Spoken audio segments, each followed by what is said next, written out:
Hey guys, welcome back to our channel. In this tech tutorial, we are going to teach you how you can add dependencies to your tasks and milestones on Asana really quickly. So let us get started. Head over to your Asana workspace. And let's say, for example, I would like to get a better overview of all ongoing tasks and milestones in my workspace. To do that, click on My Task or Tasks here on the left-hand side and switch to the list view. So you guys, you may add, for example, a completely new task or go with one of the ongoing or already completed ones. So guys, let me enter, for example, the customization editing of this task here. To do that, click on that arrow to the right icon here to access its editing and customization.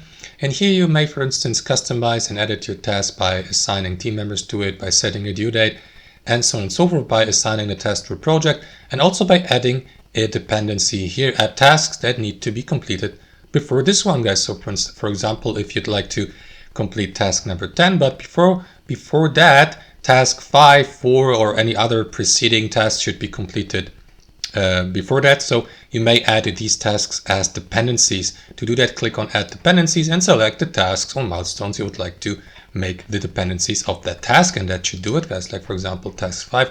That's how it works. Hope you enjoyed this video, got some value from it, and we'll see you next time on our channel.